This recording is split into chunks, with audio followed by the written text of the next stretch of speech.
हम अपने घर वालों को कनाअत पसंदी का आदी बनाने की बजाय हम उनके हर मुतालबे को पूरा करने की कोशिश करते हैं और उसके चक्कर में हराम में पड़ जाते हैं। आप ताजिरों को देखें, बहुत लोगों से रोजाना नए लोगों से हमारी मुलाकात होती है। क्या है, घर के सामने 3-3, 4-4 कारें रखी हुई है। फिर कहते हैं सैयद साहब बहुत परेशान है, दुआ करो। मैं सोचता हूं 3-4 कारें, क्या परेशानी है बताएं ताकि दुआ की जाए। बैंक का कर्जा बहुत है। क्यों भैया, आपने कर्ज लेकर कारें खरीदी क्यों आपने बैंक का कर्ज लेकर कार? आखिर ये झूठी शान बताने की जरूरत क्या है? लोगों में जीना होता है, लोगों में रहना होता है। मैं आपको यहां पर, अगर आपने ये बात सुनी होगी तो फिर आपको कहना चाहता हूं, हमें कारों से इज्जत नहीं मिली, हमें कपड़ों से इज्जत नहीं मिली। मुसलमान अपने दिलो दिमाग से ये बात निकाल दें कि कार होगी तो इज्जत मिलेगी, कपड़े होंगे तो इज्जत मिलेगी। नहीं, हकायक के साथ जिंदगी गुजारो, हकीकतों के साथ जिंदगी गुजारो। कपड़े फटे होंगे, उस पर पेवन लगे होंगे, चलेगा, लेकिन उस पर गुनाह का धब्बा नहीं लगना चाहिए। लाखों रुपये मुसलमानों के अगर काफिरों के पास सूद के नाम पर कुफ्र को मजबूत करने के लिए जा रहे हैं तो इससे बढ़कर अफसोस की बात क्या है। और ये जो लोगों की सोच बन चुकी है कि मालदार कहलाने के लिए, इज्जतदार कहलाने के लिए बंगले भी चाहिए, गाड़ियां भी चाहिए, खुदा ने दिया है तो खरीदो, लेकिन कर्ज लेकर सूद के नाम पर क्यों ये सब कुछ हो रहा है। मेरे प्यारे आका अलैहिस्सलाम के प्यारे दीवानों, अपने जवानों को बता दूं, अल्लाह ने दिया तो कीमती मोबाइल ले लें, अल्लाह ने दिया तो कीमती मकान ले लें, अल्लाह ने दिया तो कीमती लिबास ले लें, मगर उसमें भी मियाना रवि इख्तियार करो, हद से आगे मत बढ़ो। कुलू वशरबू वला तुसरिफ, खाओ पियो, हद से मत बढ़ो, हद से बढ़ने से अल्लाह ने मना किया है। रही बात इज्जत की, अगर ये सोचते हो कि कार, कपड़े, मोबाइल और गाड़ियां इज्जत देगी तो ये सोच दकियानुसी सोच है, ये सोच मुशरिकाना सोच है, ये सोच फासिकाना सोच है। इस्लामी सोच क्या है? आप अभी बैतुल मुकद्दस का उन्वान सब तुम्हारी निगाहों के सामने है। जिस वक्त बैतुल मुकद्दस की चाबियां देने की बात पहली मर्तबा किसी मुसलमान के हाथ में आई, उस वक्त एक राहिब ने कहा था कि मैं चाबियां तुम्हारे अमीर को दूंगा, लेकिन तुम्हारे अमीर को देने से पहले मैं उसका चेहरा देखूंगा। अल्लाह अकबर। अबू उबैदा इब्नुल जर्राह को सामने कर दिया गया। अबू उबैदा सामने हुए, उसने देखा और देखकर हंस के कहा, जाओ जितना लड़ना है लड़ लो, जोर आजमाई करना है कर लो, मैं चाबियां तुम्हें नहीं देता। हजरत खालिद इब्न वलीद बड़े होशियार दाना थे, उन्होंने कहा क्यों इसका होलिया देखकर इनकार क्यों करता है? तो उस राहिब ने कहा, मेरी किताब में अमीर का जो होलिया मुसलमानों के लिखा हुआ है वो इसके अंदर नजर नहीं आता। हजरत खालिद ने कहा था बात क्या है? तो कहा बात इतनी है कि उसके चेहरे पर तो गोश्त तो नहीं होगा, इसके गाल तो भरे भरे हैं, उसकी दाढ़ी लंबी होगी, इसकी तो चौड़ी चौड़ी है, उसकी भवें मिली होगी और आंखें बड़ी बड़ी होगी, उसकी आंखें तो ऐसी नहीं है, उसका रंग तो सुर्ख होगा, इसका रंग तो सफेद है, ऐसा नहीं है।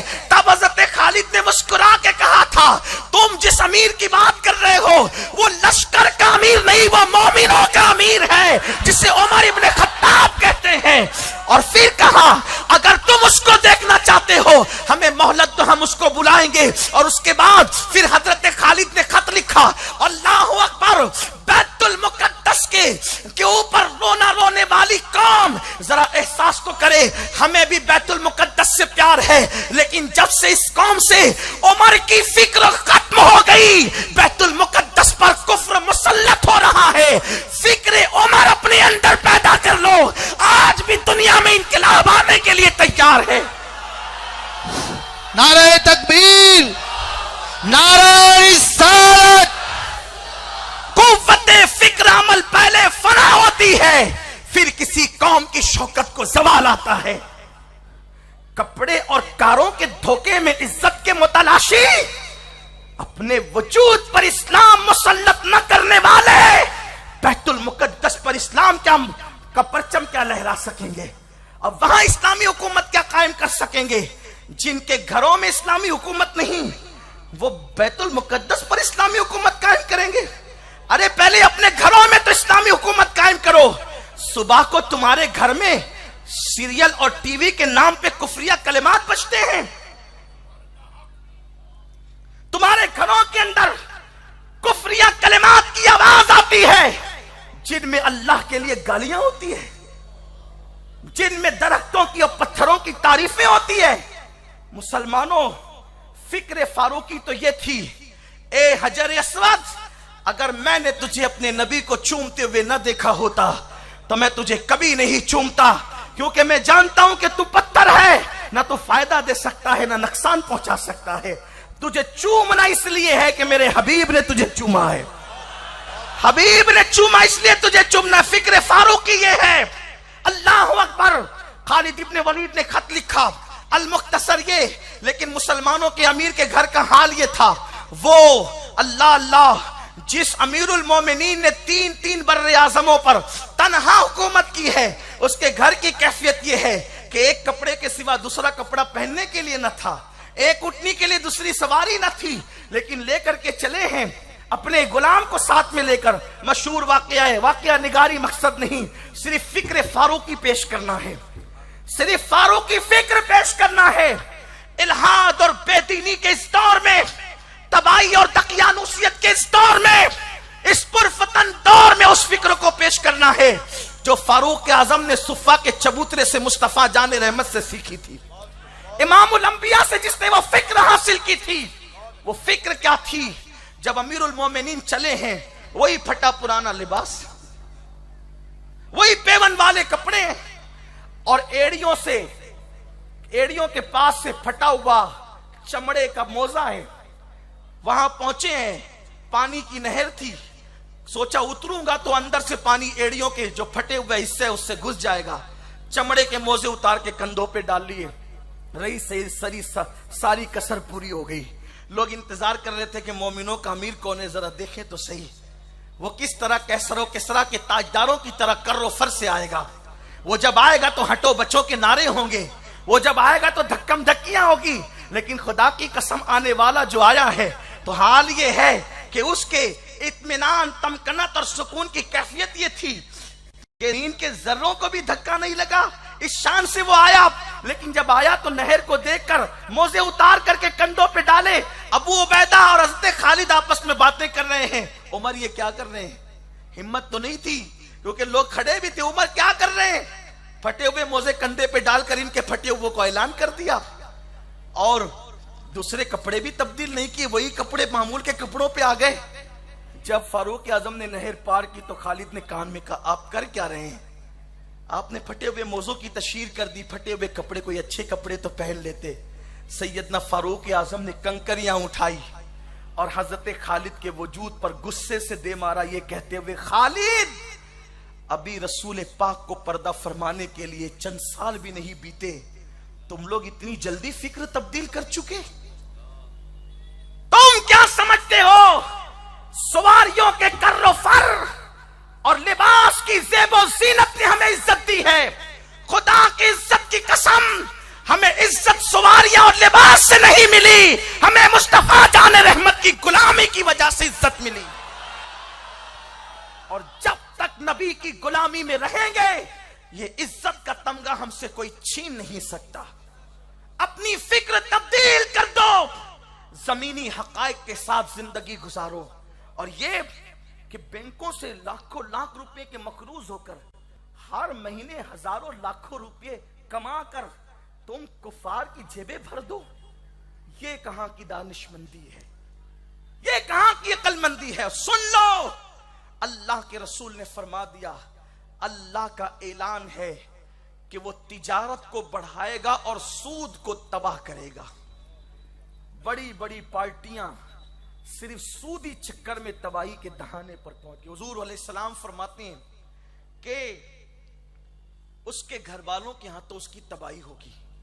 बंदा सबकी फरमाइश पूरी करते करते हलाल और हराम की फिक्र ही नहीं करता। दोस्तों का सर्कल है, सब मालदार है। आदमी सोचता है कि इनके लेवल में खड़े होने के लिए इन जैसा मोबाइल चाहिए, इन जैसी गाड़ी चाहिए, इन जैसा लिबास चाहिए, उसके लिए इन जैसे पार्टियों में खर्च करने के खर्चात चाहिए। फिर उसके लिए जब वो कमा नहीं पाता है तो कभी चोरी करता है, कभी जुए के अड्डों तक जाता है, कभी हराम तरफ कदम उठाता है। हलाल जरिए से अगर माल कमा सकते हो तो कमाओ, ये सुन्नत उस्मानी है। हम कभी माल के मुखालिफ नहीं हैं, बल्कि हमारे रसूल का फरमान है गुर्बत कभी कभी इंसान को कुफ्र तक पहुंचाती है, इसलिए गुर्बत का खात्मा जरूरी है और इस्लाम गुर्बत के खात्मे के लिए आया है। हम गरीबी की बात नहीं करते, कोशिश करो हलाल जरिए से, अल्लाह दे खूब कमाओ, लेकिन खर्च पे कंट्रोल रहे। खर्च पे कंट्रोल, इस्लाम ने खर्च पे कंट्रोल का इतना अजीम तरीका सिखाया है कि मेरे रसूल ने फरमाया खुशियों में भी हद से तजाउज न करो और गमों में भी हद से तजाउज न करो। एक मर्तबा एक शख्स सुन्नत से कुछ लंबा कुर्ता पहन करके आया। फारूक आजम ने कहा अगर सुन्नत के मुताबिक पहनते और कुछ कम लंबा पहनते, सुन्नत से ज्यादा तुमने लंबा कर दिया तो ये 4 उंगल का कपड़ा किसी गरीब को पेवन लगाने के लिए काम आ जाता। आप गौर फरमाए, ये फिक्र है फारूक आजम की, इस्लामी फिक्र ये है। लेकिन अपनी क्या फिक्र है? हम लोग, हमारी कई कई चीजें बरसों घरों में पड़ी रहती है, उसके इस्तेमाल की नौबत भी नहीं आती और वो पड़ी हुई है घर के अंदर। आपसे मैं पूछना चाहता हूं, इसका हिसाब नहीं देना और उसके लिए हम हराम की तरफ जा रहे हैं। और याद रखना, अलैकुम अनफुसकुम, अपनी आप की फिक्र करो। कितना भी कमा करके हर एक का मुतालबा पूरा करोगे, एक दिन कब्र में मरकर अकेले जाओगे। और अब हुजूर का फरमान सुनो, कोई अपना नहीं है। बेटों के हक इतने अदा करो जितना इस्लाम ने कहा, बेटियों के हक इतने अदा करो जितना इस्लाम ने कहा, बीवी के हक इतने अदा करो जितना इस्लाम ने कहा, माँ बाप के हक इतने अदा करो जितना इस्लाम ने कहा, उससे ज्यादा आगे मत बढ़ो। इसलिए कि इस्लाम का कानून अल्लाह का कानून है। अल्लाह जानता है कि किसका हक कितना अदा करना है, उससे आगे मत बढ़ना वरना तबाही होगी। हम उससे आगे बढ़ रहे हैं, हम उससे बहुत आगे बढ़ रहे हैं, आपको नहीं पता। आइए, कौन नहीं चाहता कि मेरी औलाद का मुतालबा पूरा ना हो? कई बुजुर्गों से मंसूब ये वाकया है।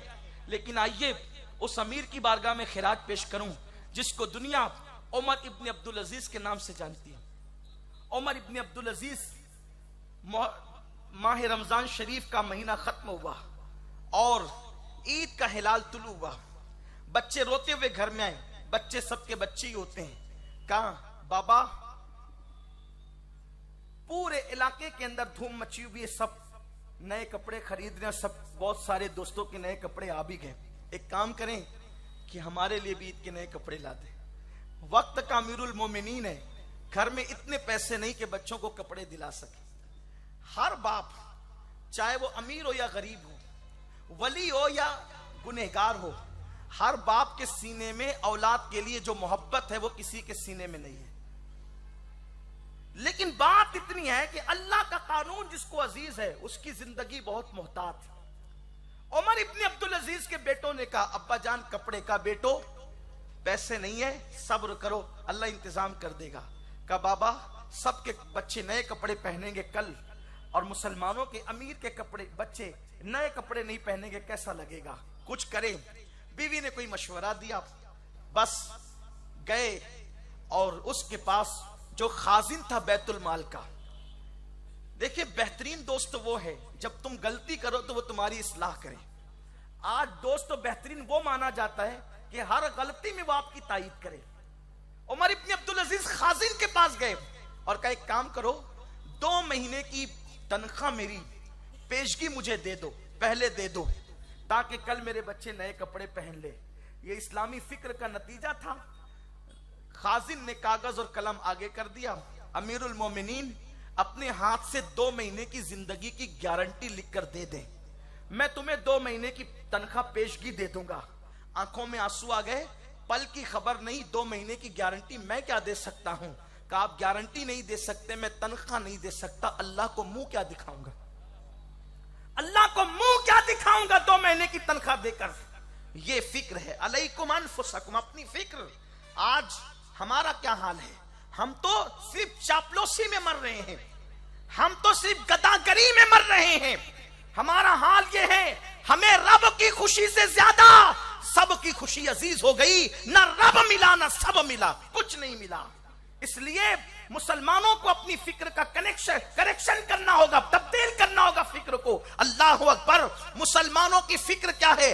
2 महीने की जिंदगी की गारंटी नहीं तो 2 महीने की तनख्वाह नहीं दी जा सकती। पलट गए और जाकर के बच्चों से कहा, मेरे बेटों, ईद के दिन नए कपड़े पहनना ना फर्ज है ना वाजिब है, अलबत्ता हराम से बचना फर्ज किया गया है। इसलिए कल तुम नए कपड़ों की बजाय धुले हुए कपड़े पहन लेना, ताकि तुम्हारे बाप को कयामत के दिन इस अमल की वजह से पकड़ा ना जाए। हमारी फिक्र क्या है?